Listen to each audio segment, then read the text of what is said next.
Thank you. That last song that Jen did is a last-minute addition to today, and is a perfect fit for what we're looking at today in the story of Joseph, which is the last story we're looking at in Genesis as we go through this Ancestors series. We move into the book of Exodus next week. And so I want to tell you briefly the story of Joseph and what happened to him. There was a great musical written, Joseph and the Amazing Technicolor Dreamcoat. Any of you seen it, by the way? Yeah, it's an amazing show. Music by Andrew Lloyd Webber. If you know that name, you can guarantee it's going to be awesome. And it's a kind of a rock and roll musical, so it's fun for all ages, and it retells the story of Joseph. And I want to do it in brevity because I want to talk about a component of, if I can do anything in brevity, but I'm going to try, because there's a critical piece toward the end of the story that I think has particular relevance for absolutely everyone here today, and that's really what I want to get to. So the stage was set last week, if you recall, with Jacob, who wanted to marry Rachel but got bamboozled and found the older sister Leah in his honeymoon suite the next morning, had to work another 7 years after he'd already worked 7 years to get Rachel for his bride, which he did. They both had concubines, which ended up all becoming Jacob's wives, so he has 4 wives. What could go wrong, really? But it all went wrong. Everybody was producing children except Rachel, the love of his life, until she did. In her later years, she produced Joseph, this Joseph. And then later on, Benjamin. That one took her life. But she had Joseph and Benjamin. And guess which 2 kids out of all the 12 boys that Jacob had, I'm giving it away, which 2 kids did he probably love the most? Joseph and Benjamin. He made it obvious, and it was a terrible mistake. It was the same mistake that happened to him, so you'd think he'd clue in, but he didn't, because that's human nature. We do stupid things, we fall into cycles that we're not even aware of, and there we are, and we repeat history again and again. So he favored Joseph so much, he gave him this fantastic multicolored robe, which probably told everybody that it was really, really expensive. So imagine all the other brothers walking around in hand-me-downs, and he's got the brand new sweet clothes. And he rubbed it in their faces. And they knew that Joseph was the favorite. And in addition to that, God showed up to Joseph with dreams. And these dreams and the power to interpret those dreams meant a ton back in antiquity. If you had a powerful dream, it was almost assumed God was behind it. If you could interpret that dream, that said so much about you and your relationship to God, which Joseph was only too happy to talk about. The guy had an ego the size of Texas, and he was happy to let his brothers know that he was the favorite. He would call them out on their shenanigans. He'd tattle on them, which only made them hate him more. So one of these dreams, actually both said the same thing. The first time around, it was a little bit different than the second, but both dreams simply ended with this conclusion: that Joseph somehow, some way, is going to be bowed down to by his brothers and even his father. And he was only too happy to let his older brothers know that. If you're the older brothers and you've been living with this clown for all that time and you're seeing dad lavish on him and nothing for you, what is that going to do for you? You're going to hate him even more. In fact, the second time the dream came and he explained the dream, it even ticked Jacob off. And Jacob pulled him aside and says, "Dude, you got to tone this down. You are a real jerk. And you got to just cool it." But enough had been done. Jacob sends Joseph out to see what the boys are doing, making sure they're towing the line. The boys recognize that he's alone. They hate him. So they decide that a good way to handle him is to kill him. Let's just get rid of the guy. And then Reuben, the oldest, talks some sense into them and says, nah, let's not do that. Let's just throw him into a dry well and let him rot. That seems like a much better idea. And so they throw him into this dry well, and there he is in this dry well. And Reuben's idea is that he'll come along later and rescue Reuben to make himself look good to dad, try to ingratiate himself a little bit as the oldest son. Except for when Reuben is gone, some of the other boys are around, and they see this caravan coming along on their way to Egypt to sell their goods. And they had a brilliant idea. We don't want to kill them, but why not sell them? That seems like a fair justice. He's been a jerk to us all our lives, so of course we have the right to sell him into slavery in Egypt. I mean, the punishment fits the crime, right? Of course. So they do. And they got to figure out, well, what are we going to tell Dad? So they kept his robe, his fancy, expensive robe, and they decided they had to concoct a story. So they ripped the thing up, they put some goat's blood on it, and they bring it home to Dad. Remember, this is his favorite son. He's seeing this bloody robe now, and they say, Dad, we don't know what happened. This is all we've got left of poor Joseph. And it wrecked him. He was wrecked. When you read the story in the Bible, and I highly recommend it, get a very readable translation on an app or whatever. The Message, I think, is awesome. It's the most readable version of the Bible, or the New Living. Read it in a very readable, because I think it's the most readable story in all of Genesis, and it's a good story. So the Bible says, in its remembrance, that he was a wreck for a very long time. He was a wreck. He thought his son was dead. Well, Joseph goes on to Egypt, gets sold into a guy named Potiphar's house. He was a kind of a big deal in Egypt's government. And God gave Joseph great leadership gifts. That's part of what we see in the story of Joseph, is he may have been flawed, but he becomes the epitome of what a good leader is supposed to do. Even though he's flawed, he's a human being, but he still is an excellent leader. And so he runs Potiphar's house really, really well. Potiphar does extremely well. Unfortunately, Potiphar's wife is super hot on Joseph, because Joseph apparently is super hot. And she keeps coming on to him, keeps playing him, thinking, oh, he'll take the bait one of these times. And he keeps saying, no, I don't want to, I can't do that to my boss. This will get me killed. That's a terrible idea. It's wrong before God, et cetera, et cetera, et cetera. Finally, she clears the whole house out, so they're alone in the house, and she corners him, throws herself at him in no uncertain terms. And this time, Joseph again says, I cannot do this to my master, I cannot do this to you, I cannot do this to God, I can't do this to myself. And starts to go away, and she realizes this isn't going anywhere, and she's terribly embarrassed by it. And so she comes after him. She starts wailing and weeping and tells her husband, this guy tried to rape me while everybody was gone. What are you going to do about it? Now Joseph tries to raise his hand and says, whoa, let's just hold this. Wait, no, that did not happen. But if you're Potiphar, you don't want to believe that your wife would rather be with a Hebrew than you. You don't want to believe all of that. So Joseph heads to prison. Not a good day. Joseph's in prison. We're not exactly sure how long he's in prison. A while, a good long time. And while he's there, God is still using his gifts. So before you know it, Joseph is actually running the prison. And he's making sure all the stuff's happening on time. The license plates are being made in an appropriate way for all states, even the customized ones. And anyway, all that's going just great.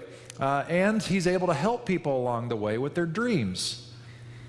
One day, two people in particular were having really troubling dreams, and they couldn't make heads or tails of it. And they had heard that Joseph had skills in interpreting dreams. One of those guys was the cupbearer of Pharaoh. They're the guys, very important in a kingdom. They're the ones who test the wine first, not to see if it's a good vintage, but to find out if it's poisoned. And then that ensures the king that he's okay to eat. And the other one was the baker for the king, for Pharaoh. And so, first, the cupbearer comes and says, well, I'm having this terrible dream, and I hear you can interpret dreams. And Joseph does a very interesting thing, which speaks to something about him. He says, well, I can't interpret dreams. Only God can interpret dreams. But I can share the interpretation with you. That's very subtle, but actually it's very important. Something had shifted in him.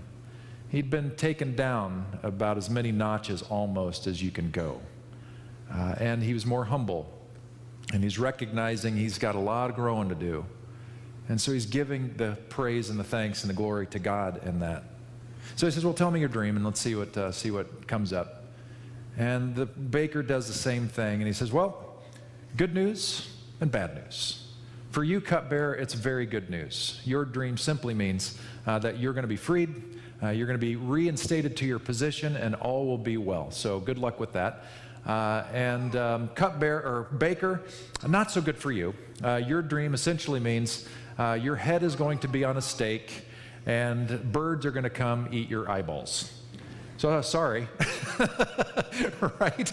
And as they're going to their respective paths, Joseph says to the cupbearer, says, "Hey, man, this is great news, and you may be able to say a good word for me out there because I'm wrongfully accused, and I'm not supposed to be here. Maybe you can say something to somebody, the Pharaoh perhaps, or somebody uppity up, and get me out of here, okay?" And the cupbearer's like, "Yeah, of course, man. This is awesome."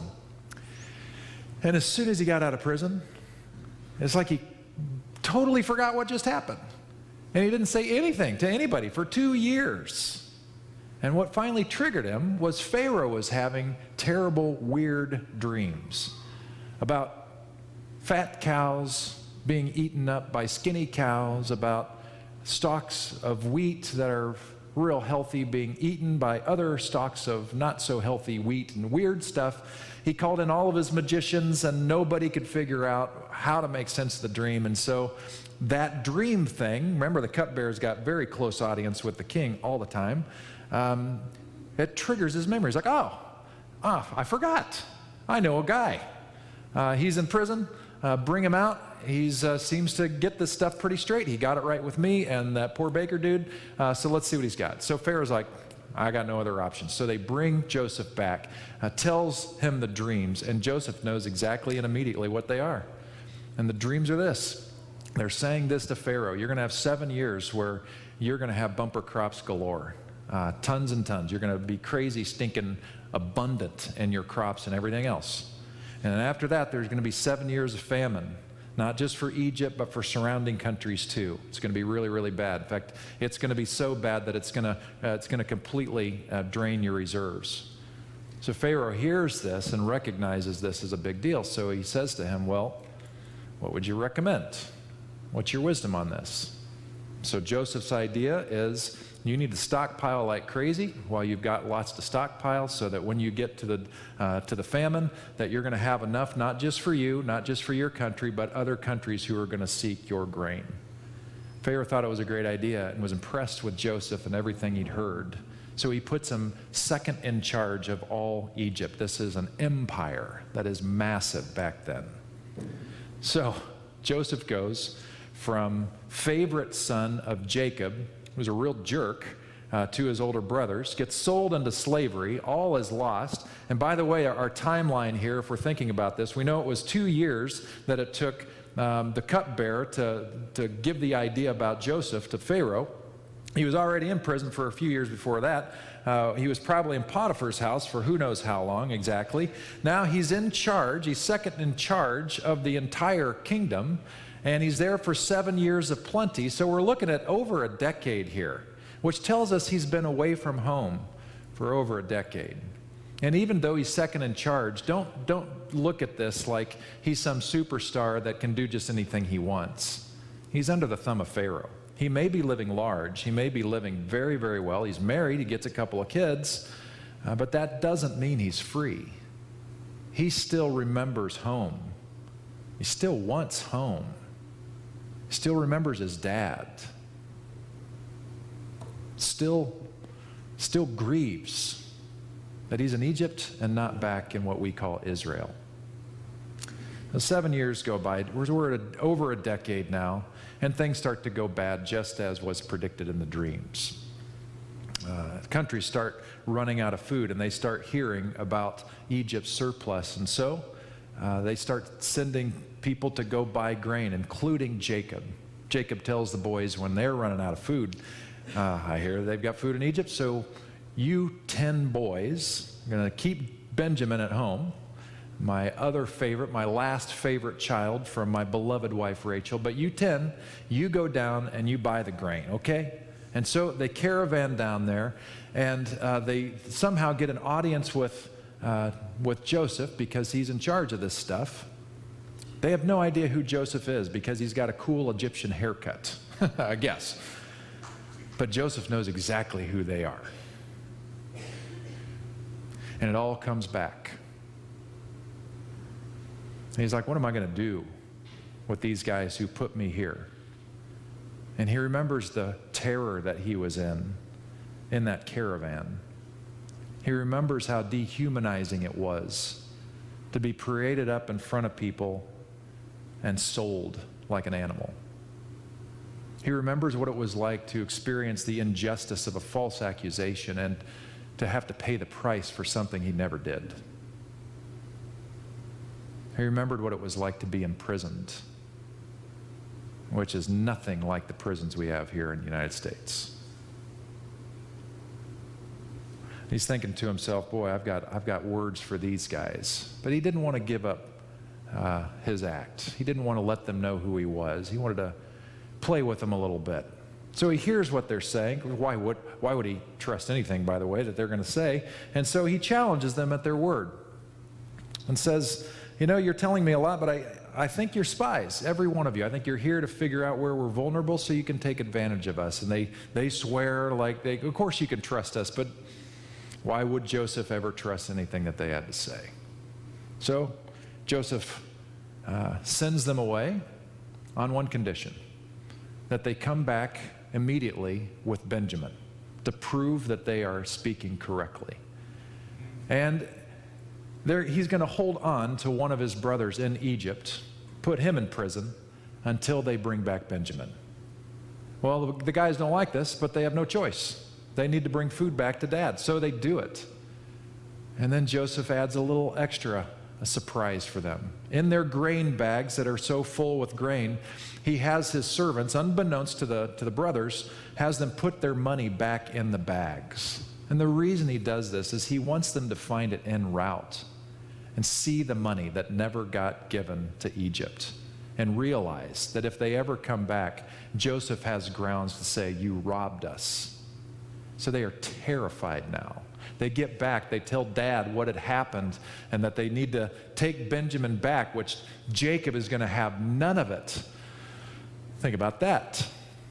So now, because Jacob doesn't want to lose his Benjamin, he's willing to lose another son. What kind of daddy issues are involved here now, right? Like, holy cow, this is a sick system, right? And clearly, Benjamin is the new favorite child. So he says no. So years go by, presumably, until they run out of food again and have to go back for more. So he finally gives in to the deal under great promise of his brothers saying, hey, my life in exchange for his if this doesn't turn out right. And so they make their way back down. And Joseph sees Benjamin, and they embrace, and he has this great feast, a great celebration, all as well. It puts the other brother out of prison. So everybody's reunited, does not tell them who he is yet, and sends them on their way, but adds a little surprise. He has one of his servants take his silver chalice and put it into poor Benjamin's bag, lets them truck away, and then sends his guards after them to accuse them of stealing his silver chalice. And of course, all the guys are like, come on, there's no way we would be so stupid after we've been treated so well. That's just ridiculous. In fact, they're so confident in it that they say, hey, whoever, if you can find it, that person deserves to be killed or enslaved. Just go for it, look. And so they do. They look one bag after another until they come, of course, to Benjamin. And as soon as Benjamin's bag is opened, there is the silver chalice. And the guys are looking at this thinking, oh my God, what are we going to tell Dad? And they are freaking out, and they're hauled back to Joseph, and they are bowing before Joseph again as they had before, just like the dream said they would. And Joseph is paying attention to what they're going to do. Are they going to let him take and keep Benjamin? Are they going to let him imprison him, maybe kill him, enslave him? What's going to happen here? What are his brothers really made of now?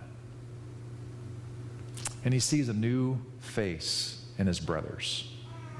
One of his brothers steps forward and says, you don't understand how hard this is for my dad. It almost killed him to lose our other brother. He was in deep grief for years. If we don't take Benjamin back, it literally is going to kill him. And I can't see that happen, and none of us can. So here's the deal. My life for his. My life, kill me, enslave me, imprison me, my life for Benjamin's. And when Joseph hears this, he breaks down. He excuses his household because he's got to have a good cry. And it's a loud, uncontrollable weeping. You ever had one of those? It was so loud that people could hear it outside.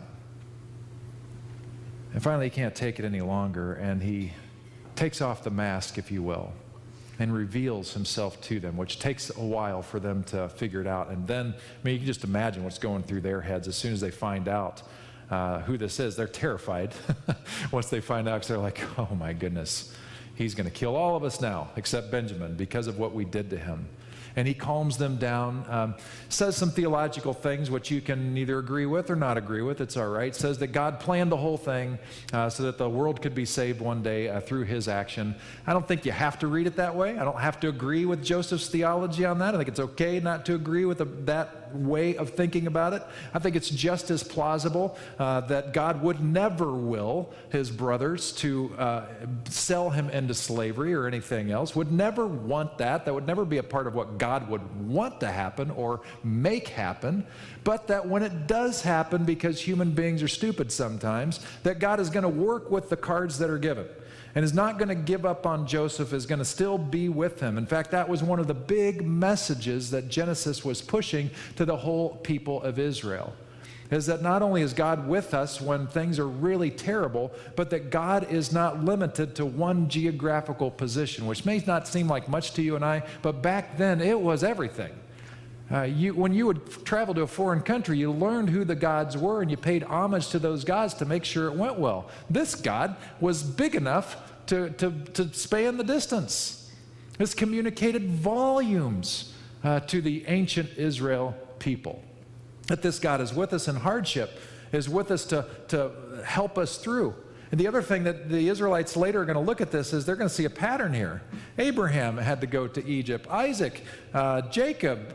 Now we have another person who's going to Egypt, who's going to not be left alone by God, but God's going to look after him and the whole household. So they are hearing this message, this cycle that even though we're not home, God is still with us, doing things with us. So I don't think that God planned this, but I do think that God worked with what was given God to work with. And I think that's how it is with us. That we're not alone. That God is always pushing forward for the best health for us individually and the whole world. And knowing that Joseph had these skills, got behind those skills, put wind in his sails, and was with him to do great things. I think that's how it works. And so, long story short, the whole household comes, Jacob included, down to Egypt. With Pharaoh's blessing, they get the most lush chunk of land in Egypt for their ranch. And the boys and dad, they prosper and they make a ton of money and things are going really well, even through, for a while, the famine. They're able to feed themselves because they're ranchers and they're in a really lush area. Now, the story sets up the Exodus, which we'll start looking at next week. But the real big thing I want to talk about today, that's the story. And there's, like I said, there are things that ancient Israelites would have looked back and said, okay, we're seeing a pattern. This is the beginning of our story, and that's giving us tips about what we can expect ahead. But the thing I really want to talk about has to do with forgiveness. Dar pointed out to me yesterday that today is a palindrome. Did you know that? Do you know what a palindrome is? It's words or phrases that can be spelled backwards or forwards and give you the same thing. So today is 02022020. We're living it, baby, living the dream right here. Here we are. I don't know if this will ever happen again for us, but we're enjoying it now. So here we are in this palindrome, and some of you can probably come up with some palindromes, like race car is one of the favorite palindromes that you can spell the same way, backwards and forwards. Here's a few other beauties. Madam in Eden, I'm Adam. It's 5 words, 17 letters. Mr. Owl ate my metal worm. A Santa lived as a devil at NASA. True story. How about this? Damn it, I'm mad. Palindrome. So go ahead and say it freely today and just point out to your friends that it's a palindrome, and that's why you're doing that. Was it a rat I saw? And this is a good last one. Do geese see God? I don't know, but it's a palindrome. All right? So the reason I bring this up today is because just a reminder that palindromes are kind of like a mirror. And what you see in Joseph is yet another mirror of other stories, other cycles. You've got an imperfect leader. You got a guy that's gifted, that God is with, but he's not perfect. He's deeply human. And yet he's representing how God works with people. And so from that point forward, everybody's going to see his story reflected in theirs and his story reflected in the stories that came before him. Genesis is kind of a palindrome for the whole story of Israel. And the stories within are sort of palindromes of each other. There's mirroring involved. But one of the things that I think is so powerful about this story that I think connects with us has to do with this idea of forgiveness. And I think we need to spend a little time unpacking it. The song that Jennifer just did for us, I think today was the first day the band's heard it. And I could hear her playing it, and I knew it wasn't in the lineup. And so I was thrilled when she said, yeah, let's do this thing, because it's perfect for today. Forgiveness is a very tough thing to do. I'm going to just roll through some thoughts on forgiveness and what's involved with it. The first thing is forgiveness frees a prisoner to live. And some of you have had some really horrible things done to you. Really, really horrible, like unmatched almost. Some of you have just had some maybe horrible childhood experiences, or have people do horrible things to you, and the kinds of things that kind of put you in a top 10 category of horrible things that have been done to people kind of thing. I know that. And so you hear this, forgiveness thing, and that whatever comes to mind for you, and you may be in a spot where you're like, I don't really want to free that prisoner. I'm just fine having that jerk or those people or whatever remain imprisoned. But that's not really the point of this phrase. There's a man named Lewis Smedes who really helped bring this into clarity for a lot of people. Became famous for this quote. He passed away, I think, 15 years ago now. And he said, when we forgive, we set a prisoner free, only to discover that we are the ones who are in chains. When we don't forgive, we keep ourselves imprisoned. It's not really about who we're forgiving. It's about us. And that's a really helpful thing to remember, that it is for your life, it is for your benefit, it is for your health to even consider forgiveness. And so I want to roll through some things. And one of the things that I want to say right up front is that forgiveness is not reconciliation's palindrome.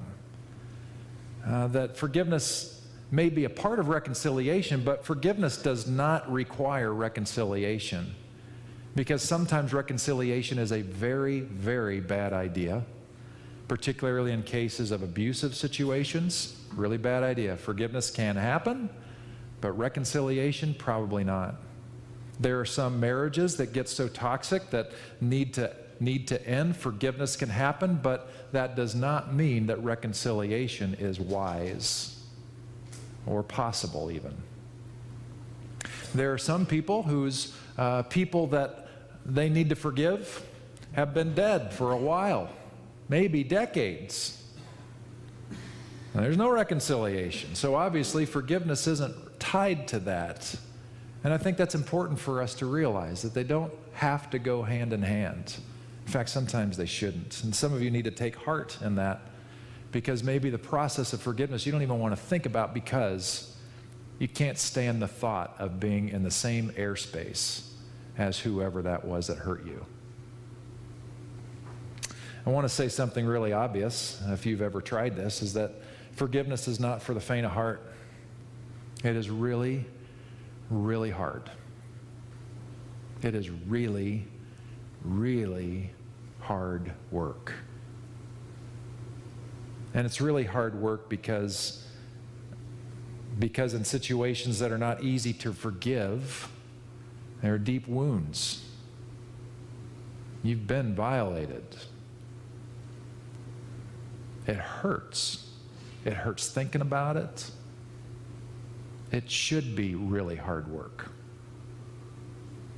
If it's too easy, I wonder if it's much of anything.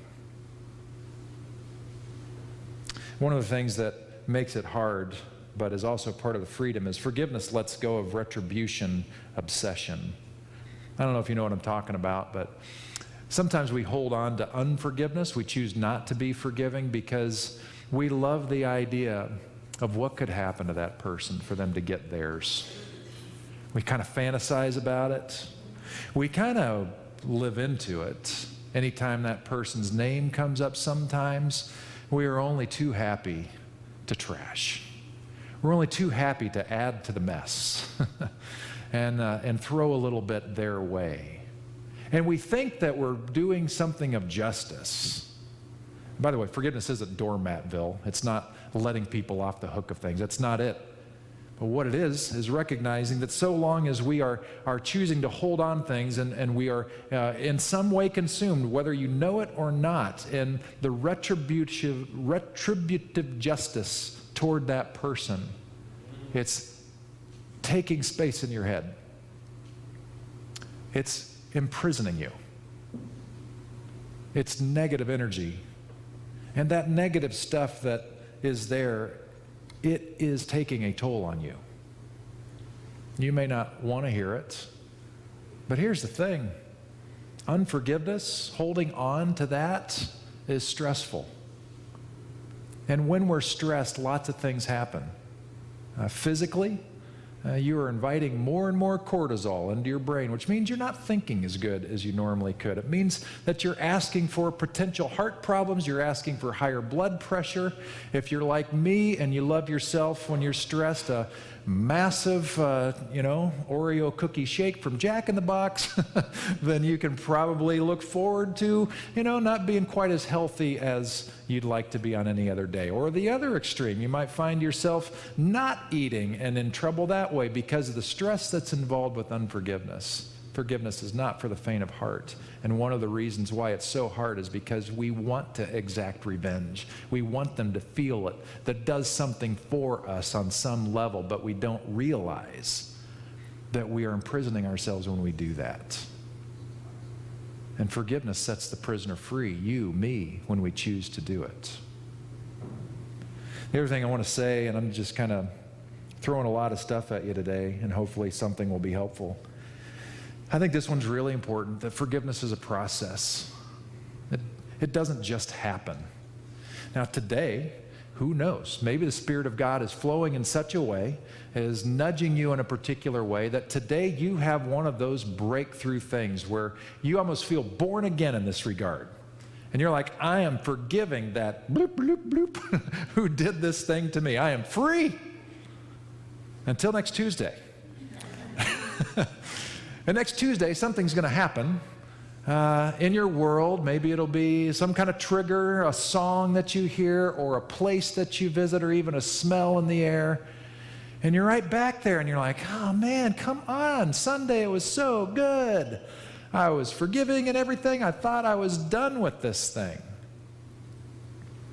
But forgiveness is a process. It took a while for us to get hurt. It takes a while to undo and to heal the hurt. All of us have been wronged. I think all of us innately want to be free of this stuff. And if you're anything like me, I think about some whoppers in my life. And there have been some milestone moments where I've been more and more freed, and that's the good news. Is I think it does over time, the more we work on it and process it, when those different things trigger us and we were all brought back, like Joseph was. I mean, I think he probably just kind of put it out of his mind as much as he could. It's like, I haven't seen those bozos for 10 years or more. They don't give a rip about me, and I don't give a rip about them. So whatever, so be it. I'm living large now. This is my new life. I even have a new name, cool haircut. Let's just go forward from there.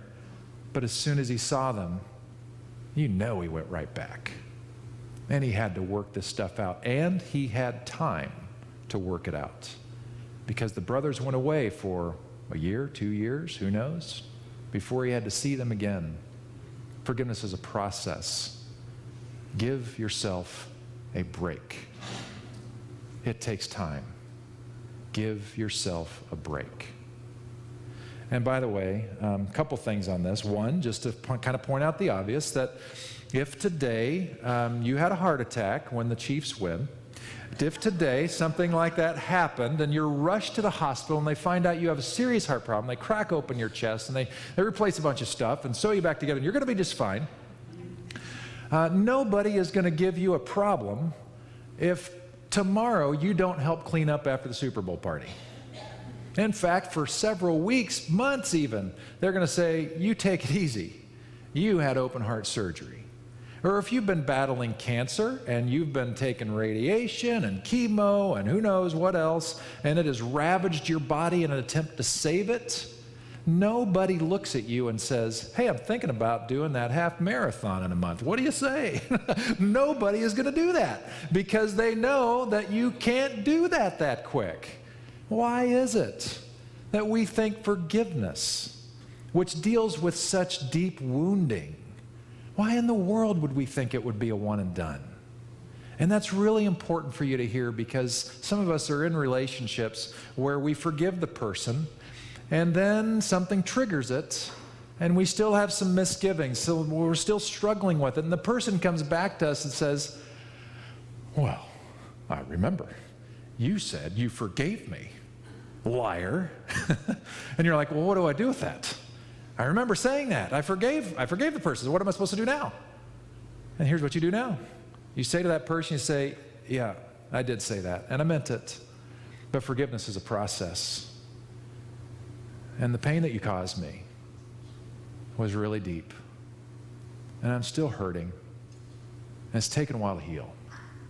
So the commensurate forgiveness is also going to be a process and take time. So deal with that. And the other person has to deal with that. And that sucks. But it's reality. Forgiveness is a process. And forgiving oneself is a thing. And it's hard. It's hard. Now, some of us, I imagine, do have the capacity, probably all of us, because it's a safety measure for us, we have the capacity to completely ignore our idiocy in our lives. And just, pretend that certain chapters never happened in our lives. Now, they're not gone. They're there, and they're informing you. They're actually drawing on your life battery. Even though they're in the basement or in the closet or whatever, they're still there. They're hanging with you, and they're still messing with you even if you don't. And one of the reasons why we put those things away and we don't like to deal with them is because we struggle with self-forgiveness. And we struggle with it because we're ashamed, that we recognize the wounds that we've caused. And it's like that's a self-inflicted wound. That we know we've hurt somebody else deeply. And at the same time, when we really get there, we understand that we understand our own pain, but we understand the pain that we've also inflicted in a much deeper way. And that's so hard. When we've seen the pain we've inflicted and caused other people, really see it. That's hard. It's hard. In fact, that's one of the things that we need to kind of watch out for with people that we're in this forgiveness loop or a cycle with, is sometimes forgiveness stuff, accepting someone's forgiveness or forgiving oneself or whatever, it comes off a little weird. In fact, it's kind of related to this last thing of accepting forgiveness is hard, which is also true. But some people kind of fake this one a little bit.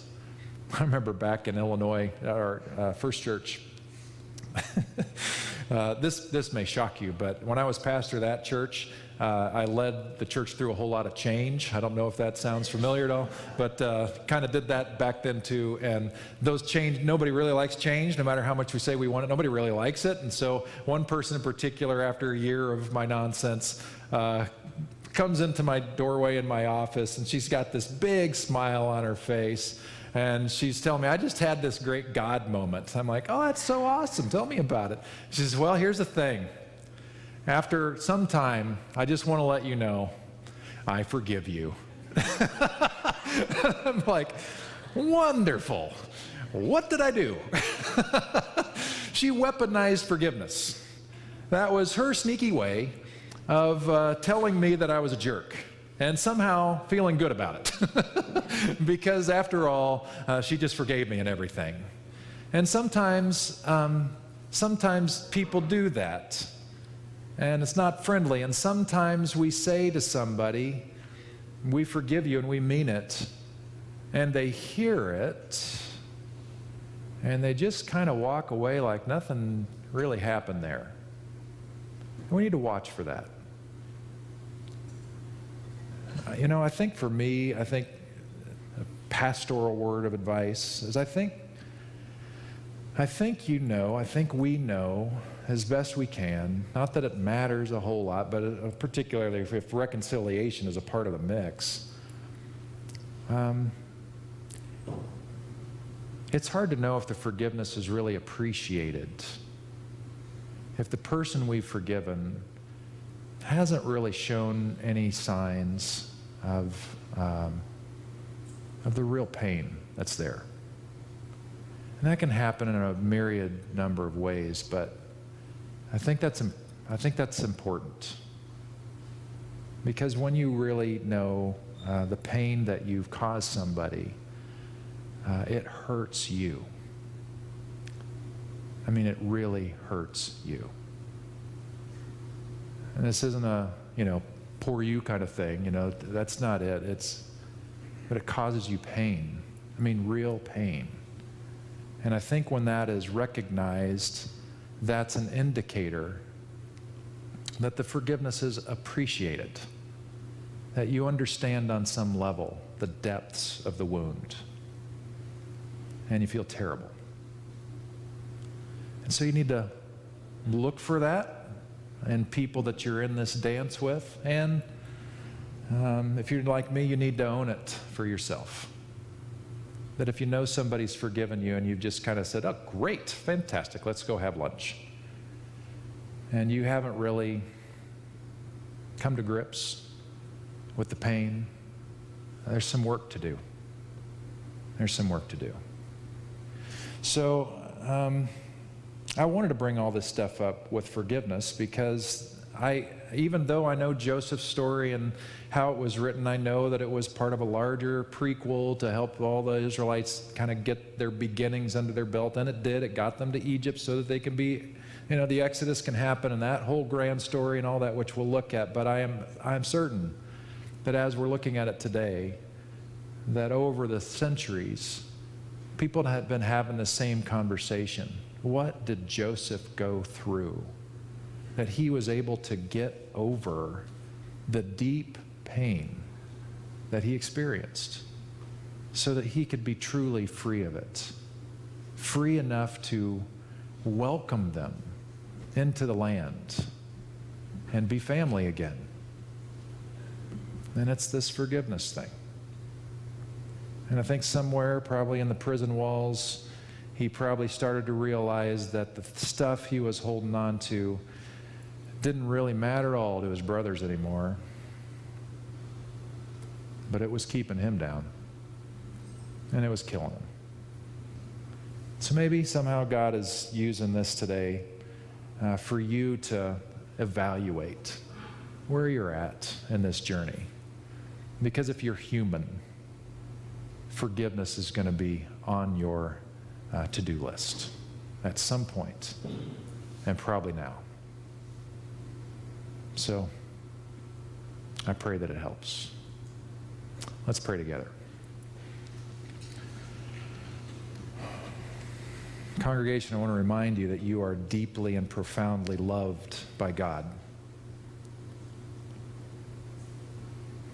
And that is so important when we're talking about forgiveness, because forgiveness requires such great vulnerability,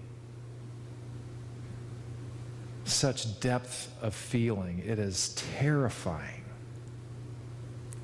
We feel so weak and so exposed.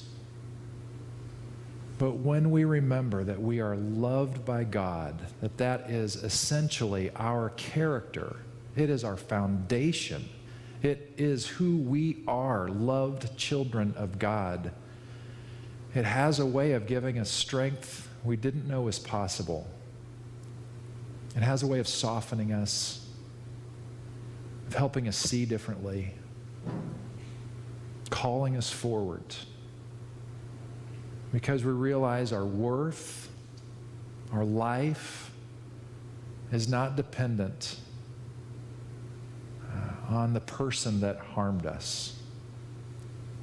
Our life is not forever dictated or controlled by that person, because we are God's child, forever and deeply loved. God, hold us in this grace. Hold us in your love. Gently guide us forward as you work to heal our wounds through this great work of forgiveness.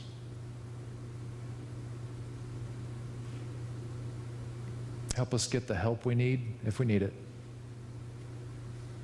Give us patience and grace-filled eyes toward ourselves just as much as anybody else. And help us feel you every step of the way as you lead us toward freedom. May it be so. In Jesus' name, amen. Thanks for coming today. I hope you had a good experience. I know I got you pretty heavy today on such a joyous day, but felt we needed to talk about it. So anyway, see you next week. Go Chiefs. All right.